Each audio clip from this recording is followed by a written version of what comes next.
Morning shower. The shower was warm and streaming on my head. I turned it hot so I could feel this thing rain its fire drops down to form a molten flow. I look around inside at what's been said, quietings and caustics, the nerve food in the music that comes to waves from richer, deeper veins. And like a volcano just about to blow, this trance becomes kinetic. The marrow steams, water scalds the shadow. Red fire's liquid there have smelted down. Sluices in their depths begin to stream, gold and red and black, like quick flambeaux, emitting in the light waves humming sound, pulse upon the surface, emoting like a chorus, light and sound that saturates the steam. And water drops in changeling air are glowworms, phosphorus, seams of vapor rise from heat below.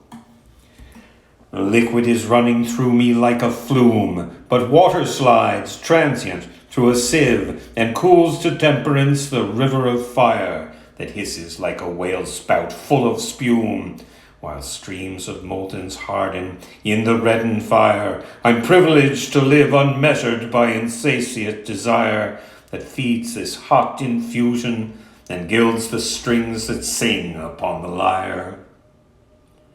Mountains carve their metal into clouds that soon will feel the edges of the heat, teeming to the top, about to seethe, and cast their rocks upon us in a shroud of ash and smoke that billows, falls, and floats. And if our fears would cause us to retreat, or choke upon the ashes as we grieve, or if we never spoke, we share the selfsame sadness. We breathe. The candle wicks triangulate in jars, not to drip from side to side, but pool and pour their flight upon a fragrant oil.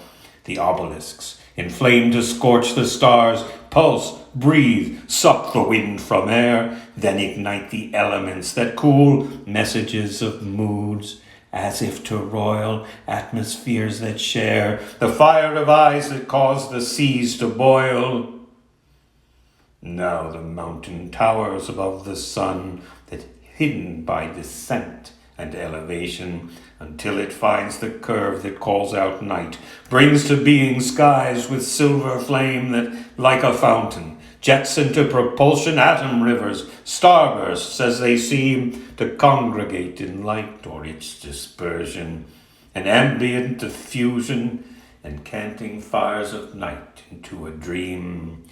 Villagers are fleeing, mad contortions, rife with fear, these demons in distress. Listen as they hear, the thunder god is near. The panther in the valley, the lion on the plain, the bear backed in a cave, are running on the trails of restless forests from quickened fire, the flesh that it would sear. The empire of the grave routes the instincts into primal fear. I have the faith to let this lava move and summon it within to flow without, for in its heat I hear an echo pour into the internal, into a fluid groove that moves the flow the only way I know, pulls the shadows out from shades of doubt until resplendent as a brilliant ore that smolders as it glows, channels that are filled with blood and fire. And now the fire, the blood burst, inundation liquefies into streams on fire, and seething torrents molten scald the skin, emptied from the flood that has jettisoned shafts of light that singe this fiery night. I marvel at the movement, the desire, cascading down the incline of a mountain, from veins that saturate, waves that pool beneath this steaming sheen. In columns made of footfalls in his forge, Vulcan's armies, tempered and alive, come in lava flows as spirit sings.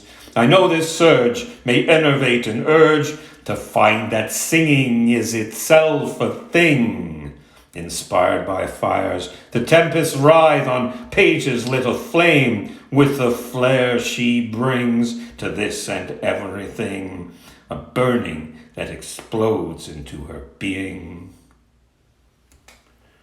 The trance of time elapses. Lava turns to soil.